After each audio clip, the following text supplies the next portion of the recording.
गौरीशंकर इसकी शिखा है, कश्मीर इसका किरीट है, तो पंजाब और बंगाल इसके दो विशाल नेत्र हैं। विंध्याचल इसकी कटी है तो नर्मदा इसकी करधनी है, पूर्वी व पश्चिमी घाट इसकी दो विशाल गंगाएं हैं, तो कन्याकुमारी इसके चरण हैं और सागर उन चरणों को प्रक्षालता रहता है। सूरज और चांद प्रतिदिन इसकी आरती उतारने के लिए लालायित रहते हैं, परंतु एक प्रश्न जो हम सभी के मन में अक्सर उठा करता है कि भारत इतनी विशेषताओं के बावजूद स्वतंत्रता की बेड़ियों में क्यों जकड़ गया। छात्रों, जब नैतिकता का हनन होने लगा, आरोपों प्रत्यारोपों का चलन शुरू हो गया तथा सामाजिक विघटन अपनी पराकाष्ठा को पार कर गया, तो ब्रिटिश हुकूमत की जड़ों ने भारत को कठपुतली की भांति नचाना प्रारंभ कर दिया और इस दास्ता को स्वीकार न करते हुए हंसते हंसते फांसी के फंदों को चूम लेने वाले शहीद आजम सरदार भगत सिंह, मात्र 18 वर्ष 11 माह और 9 दिन की उम्र का वह नवयुवक बालक खुदीराम बोस तथा राम प्रसाद बिस्मिल के अनन्य मित्र अशफाक उल्लाह खां के बलिदानों का प्रतिफल थी आजादी।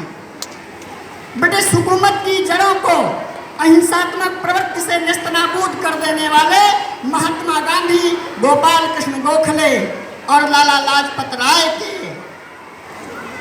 सद प्रयासों का प्रतिफल थी आजादी। और आजादी की इसी श्रृंखला में दो नाम इस खैराबाद अवध से आते हैं, फजले हक जी का, अल्लामा फजले हक जी और लाला हरजीत सिंह जी, जिनके योगदान को भी नजरअंदाज नहीं किया जा सकता। बच्चों, मैं आपको रोज बताता हूँ, आपको रोज यही सिखाता हूँ कि जो भरा नहीं है भावों से, बहती जिसमें रसधार नहीं, वह हृदय नहीं है पत्थर है जिसमें स्वदेश हित प्यार नहीं। अर्थात आपको भारतवर्ष के प्रति प्यार पैदा करना होगा। इस आजादी को प्राप्त करने के लिए कितनी नारियों की मांग का सिंदूर छिन गया, कितने बच्चे यतीम हो गए, कितनी माओं की गोद सूनी हो गई तथा कितने नई नवेली दुल्हन के हाथों की मेहंदी भी नहीं सूखनी पाई थी। क्या उनके आंसुओं की कीमत जानते हैं आप लोग? उन आंसुओं की कीमत तो शायद चित्कार करती हुई इस तिरंगे के माध्यम से यही कह रही है कि तेरा वैभव अमर रहे माँ, हम दिन चार रहे न रहे। बच्चों, एक नाम और आता है डॉक्टर APJ अब्दुल कलाम का, जिनको मैंने अपने जीवन में अपना आदर्श माना। डॉक्टर कलाम ने कहा था कि जब तक स्वावलंबन और आत्मनिर्भरता आपके अंदर डेवलप नहीं होगी, विकसित नहीं होगी, तब तक आप भारत को सोने की चिड़िया बनाने का सपना भी मत देखना। और आज हम देखते हैं कि स्वावलंबन की पराकाष्ठा यदि आपके अंदर से गायब है तो आप सिर्फ कोरे भाषणों से कहते हैं कि न कोई खुशबू, न कोई फूल, न कोई रौनक, उस पे कांटों की जिहालत नहीं देखी जाती। और हमने खोली थी इसी बाग में अपनी आंखें, हमसे इस बाग की हालत नहीं देखी जाती। क्यों? क्योंकि रात बस रात ही होती तो कोई बात नहीं थी, उसका आकार मगर दूना नजर आता है। रात बस रात ही होती तो कोई बात नहीं थी, उसका आकार मगर दूना नजर आता है। और जितने सितारे थे वो सब डूब चुके, अब सारा आकाश बड़ा सूना नजर आता है।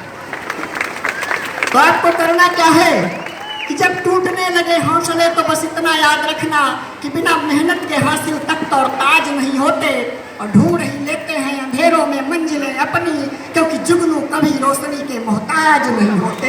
ये कलाम साहब का कहना था। एक छोटा सा प्रसंग मैं कलाम साहब के जीवन से जुड़ा हुआ मैं आज्ञा चाहता हूँ आदरणीय प्रबंधक महोदय जी से। और एक बात बता दूं, मैंने तो कहा था मिस सर 5 मिनट का समय, तो मैं क्षमा चाहता हूं हाथ जोड़ करके आपसे। डॉक्टर कलाम साहब के जीवन का एक छोटा सा संस्मरण है कि जब वे बतौर वैज्ञानिक के रूप में कार्य कर रहे थे तो एक राजेंद्र नाम का व्यक्ति इनके साथ काम करता था और उसको अपने बच्चों को सांध्यकालीन बेला में प्रदर्शनी दिखाने के लिए ले जाना था।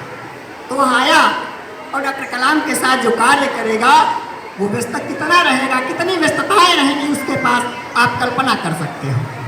तो कहा कि सर मुझे शाम को जाना है बच्चों को प्रदर्शनी दिखाने, तो मैं जल्दी चला जाऊंगा। कलाम साहब ने हामी भर दी और वो काम में इतना व्यस्त हो गया कि जब संध्या हो गई तो उसे याद नहीं रहा कि मुझे घर जाना था। लेकिन जब घर आया तो बड़े दुखद मन से बैठ गया और पूछा बच्चे कहाँ हैं। तो पत्नी ने जो उत्तर दिया, उस उत्तर को सुनकर के अगर आपको लगे कि कलाम साहब वास्तव में महान पुरुष थे, कलाम साहब पता चला कि उन बच्चों को प्रदर्शनी दिखाने ले गए हैं।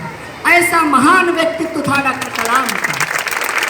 और छात्रों, मैं आप लोगों के समक्ष बतौर शिक्षक खड़ा हूँ।